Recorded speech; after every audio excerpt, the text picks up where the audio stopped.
അടുത്തത് മിഥുനക്കൂറാണ്. മകയിരത്തര. മകയിരത്തിൻ്റെ അവസാനത്തെ 2 പാദം തിരുവാതിര. പുണർദത്തിൻ്റെ 1, 2, 3 പാദങ്ങൾ ചേർന്നതാണ് മിഥുനക്കൂറ്.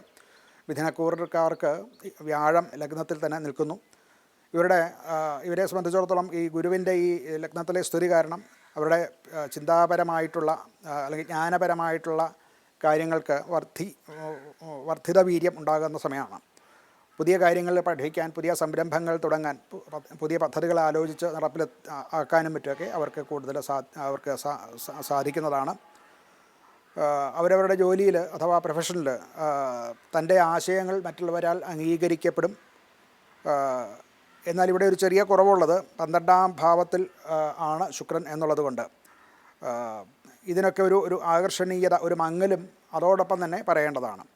അതുപോലെ തന്നെ അനാവശ്യ ധൂർത്ത ചെലവ് ഒക്കെ കൂടാൻ സാധ്യതയുണ്ട്.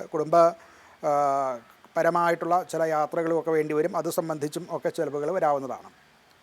ആരോഗ്യപരമായിട്ട് വലിയ തെറ്റൊന്നും ഇല്ല, എങ്കിലും കുറവ് കൊണ്ടുണ്ടാകുന്ന ചില ക്ഷീണവും മറ്റുമൊക്കെ ഇവർക്ക് ഉണ്ടാകാൻ സാധ്യതയുണ്ട്. ഇവർക്ക് പരിഹാരം എന്നുള്ള നിലയ്ക്ക് മഹാവിഷ്ണു ക്ഷേത്ര ദർശനം നടത്തുന്നതും ഗുരുവിന് അഥവാ വ്യാഴഗ്രഹത്തിന് ശാന്തി ഹോമാദികൾ ചെയ്യുന്നതും ഒക്കെ വളരെ നല്ലതാണ്.